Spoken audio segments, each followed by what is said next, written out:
Aries, ang pahiwatig kung nadismaya ka sa transaksyon dahil hindi mo nakuha ng isang usapan na makinabang po, okay lang dahil maganda ang magiging resulta niyan sa hinaharap, ang pahiwatig. Pero minsan, ang paalala ay iwasan mo muna ang makibagay sa mga kaibigan o kamag-anak muna ngayong araw, dahil sila ang hihila ng gastos sa iyo ayon sa iyong gabay. Sa ibang pagkakataon kung may biglaang, may mag-aalok ng negosyo o kahit maliit na pagkakaperahan, ay mas mabuti na bigyan mo ng oras, dahil pwede yun gumawa ng kasiyahan para sa iyo. Taurus, ang pagiging mapamili mo, ngayong araw, ay dapat na gawin sa pananalita at paggawa, dahil doon mo malalaman sino ba ang kausap mo, na siyang magbibigay sa iyo para makilala ang tunay na ugali nila. Oras na makilala mo, ay pwede mo nalayuan ang masama ang kilos at masasabing ugali, at masisigurado mo na ngayon ang iyong pakikisamahan. Sa pera, bawal muna magpautang ng malaki ang halaga, dahil baka umiyak ka sa paniningil sa kanila, pero kung magulang o kapatid, dapat lang may kahandaan kang tumulong sa ngayon dahil mas mapapasigla mo ang iyong aura ng mga swerte ng pagkakakitaan.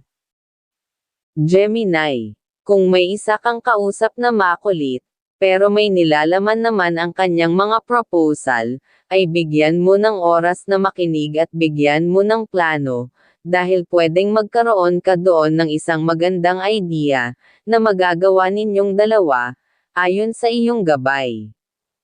Sa trabaho, minsan ang isang mapamili na kakausapin, ngayong araw ay pabor sa iyo, dahil sa katahimikan mo at mapamili, ay mas makikilala ang ugali niya na masasabing, masama ba o pwedeng pakisamahan. Cancer, ang gabay, ang sabi ang isang pagkakamali nga ba, ay pwedeng katapusan na ng iyong project o pangarap, basta laging ilagay sa isipan bakit naging mali, para sa susunod ay mas malalaman mo na ang tamang diskarte, para mabuo ang pangarap. Okay lang magkaroon ng pagsubok, yun ang iyong tandaan, lalo kang pinapatibay ng panahon para sa tagumpay. Sa ibang transaksyon, ngayong araw, pag-iingat sa mga tao na matalim ang mata, o laging iba ang iyong pagkakatingin, dahil baka mahulog ka sa kanyang mga salitang maganda. Pag-iingat sa buong araw. Leo, pag sa trabaho ang usapan, ngayong araw ay ipakita mo ang iyong katalinuhan, para mas makuha mo ang pagtitiwala ng isa sa mga iyong boss, pero kung may senyales na nagpaparinig sa iyo ng tungkol sa maling pag-ibig, ay umiwas ka agad dahil kung laging magkakausap, ay magpapagulo sa iyong isipan at sa pera, ang pahiwatig.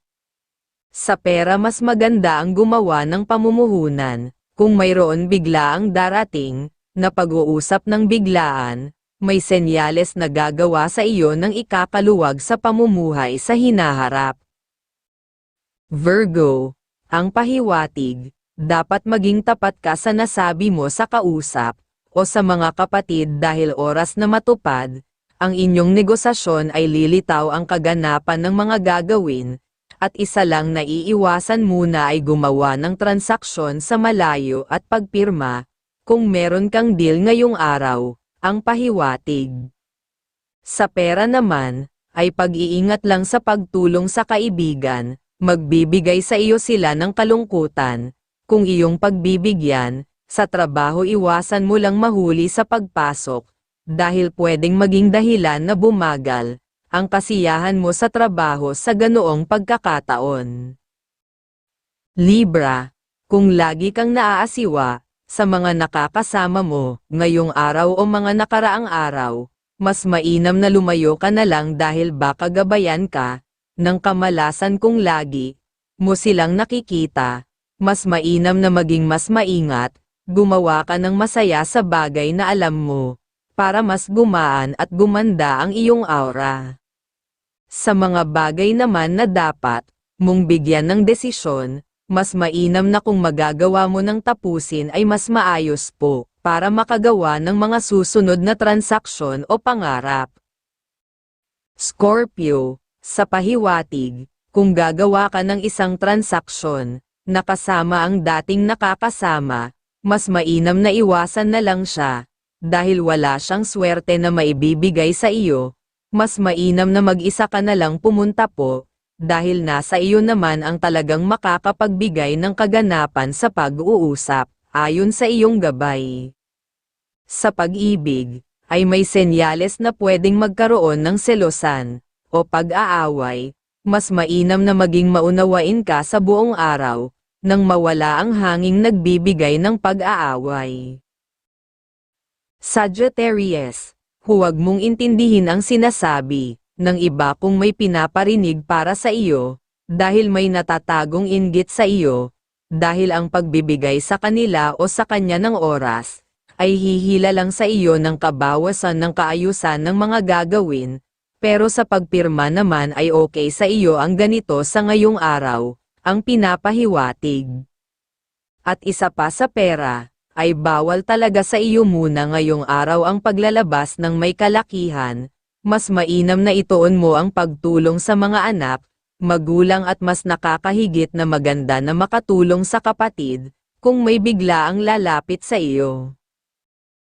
Capricorn, sa transaksyon ngayong araw, yun lang iwasan mo ang kaagad na mainis, dahil doon mawawala ang aura mo ng diskarte ng kaayusan ng iniisip, at kung may kahilingan ang magulang, sabihin mo kagad kung hindi mo makakaya, para ang aura ninyong dalawa ay makabuo ng tamang pamamaraan, ayon sa iyong gumagabay. Sa mga malinis na gawain sa trabaho, na iyong ginagawa na ugali, ay gawin mo ng mas nakakahigit ngayong araw, may senyales na isa sa mga boss, ay nakamasid para mabigyan ng pagkakataon ang tauhan na mabigyan ng ikaka-asenso. Aquarius, minsan sa isang pagkakataon, ay dapat ka nang gumawa ng desisyon, dapat lang na ilang beses kang mag-review, mag-isip, para ang gagawin mo ay naaayon talaga sa iyong kagustuhan, at isa pa mahina ang iyong aura ng ganda, kung ikaw ay gagawa ng pagpirma ngayong araw, iwasan mo na lang ang pinapahiwatig, ang pagpirma muna kung magagawa. Sa pag-ibig, mas unahin mo na ang napag-usapan ng minamahal, dahil kung ipagpaliban mo pa ay baka magkaroon ng suliranin, sa trabaho, ang laging matyaga, sa gagawin ay mas magdudulot sa iyo, ng ikakaganda ng iyong mga gagawin, at mas makukuha mo pa ang respeto.